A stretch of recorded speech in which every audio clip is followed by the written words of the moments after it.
বাবা পায়ের নিচে কি এ কি হলো? আমার টিভিটা তো আমার মাথা থেকে পড়ে গেল, এখন আমার কি হবে? এখন আব্বু তো আমার বাসায় গেল অনেক মার মারবে, এখন আমি কি করব? এখন তো আমাকে আব্বা আমাকে মেরে আমাকে ফাটিয়ে দেবে।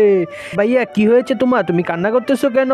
ভাই বলো না, বাবা আমাকে টাকা দিয়েছিল 10,000 টাকা আমি টিভি কেনার জন্য। আমি টিভি কিনে আসছিলাম, এমন সময় আমার হাত থেকে টিভিটা পড়ে যায়। এখন আমি কি করব? বাসায় গেলে তো বাবা আমাকে অনেক মারবে, এখন আমি কি করব? আমি তো কিছু বুঝতে পারতেছি না। বাবা মারবে কেন? আবার তুমি যাও, তোমরা বাবা থেকে টাকা নিয়ে আসো।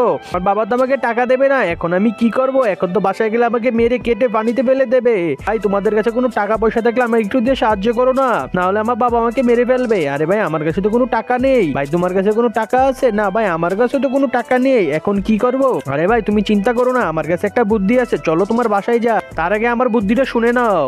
এই নাও, আমি তোমাকে আমার বুদ্ধিটা বলে দিলাম। আচ্ছা ভাই এই বুদ্ধি কাজ হবে? হ্যাঁ ভাই কাজ হবে, সমস্যা নাই, তুমি আমার সাথে বাসায় চলো।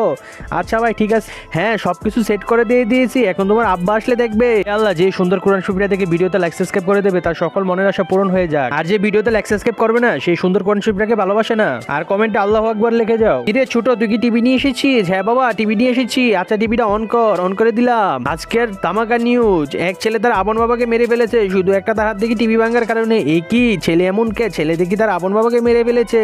সবাই শোনো শোনো, এই কি? এটা তো দেখি টিভি না, আমার টিভি তাহলে তুই আগে ভেঙে ফেলেছিস। এটা তোর বন্ধু বান্ধব, তোর বন্ধু বান্ধব মিলে তুই এসেছিস আমার সাথে মজা করতে। আজকে তোর খবর আছে, তোকেও মারবো, তোর বন্ধু বান্ধবদেরকেও মারবো।